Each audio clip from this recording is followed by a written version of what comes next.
बिस्मिल्लाहिर्रहमानिर्रहीम। अस्सलाम वालेकुम। आज की अहम वीडियो है इस बारे में कि सुप्रीम कोर्ट और हाई कोर्ट के अंदर जो मुख्तलिफ अहम केसेस हैं उनके बारे में। तो इस्लामाबाद हाई कोर्ट में पीटीआई के केसेस की समाअत हो रही है। 3 दरख्वास्तें हैं जी बुनियादी तौर पर। जी पहली है कि चेयरमैन पीटीआई का जो ट्रायल है वो जेल में नहीं होना चाहिए, बल्कि उनको अदालत में पेश किया जाए और ट्रायल उनका जो है वो अदालत में होना चाहिए। इसके ऊपर समाअत हुई। और दूसरा जो है वो है स्पेशल अदालत जो जज हैं अबू अल हसन जुल्करनैन साहब, उनकी तैनाती की अहलियत को पीटीआई ने चैलेंज किया हुआ है। ठीक है कि जी ये जो जज साहब हैं इनकी अहलियत नहीं बनती। तीसरा ये दरख्वास्त है कि इमरान खान साहब को अटक जेल से अडयाला जेल शिफ्ट किया जाए, क्योंकि उनकी सज़ा तो मुअत्तल हो चुकी है। तो अब उनको, क्योंकि इस्लामाबाद की जो जेल है, इस्लामाबाद के जो मुलजमान हैं उनको अडयाला जेल में रखा जाता है। फिर उसके बाद सुप्रीम कोर्ट के अंदर कुछ केसेस की हुई है।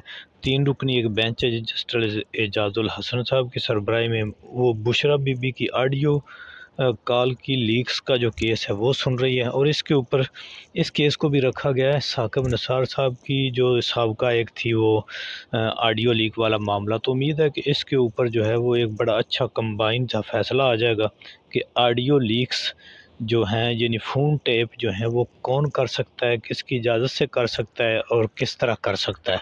इसका कोई मैकेनिज़्म उम्मीद है कि एक आ जाएगा सामने। उसके बाद जी जस्टिस मुनीर अख्तर साहब ने एक फ़ैसला महफूज किया था, तो जस्टिस मुज़फ़्फ़र अली नकवी साहब ने सुनाया उस फ़ैसले को। और ये बहुत ही अहम केस था कि 1995 में मोहतरमा बेनज़ीर भुट्टो की जमहूरी हुकूमत का तख्ता उल्टने की एक साजिश हुई थी। तो उसमें जो उनमें 2 फ़ौजी अफसरान को सज़ा हुई थी। 2016 में उन्होंने इस सज़ा के ख़िलाफ़ सुप्रीम कोर्ट में अपील दायर की थी।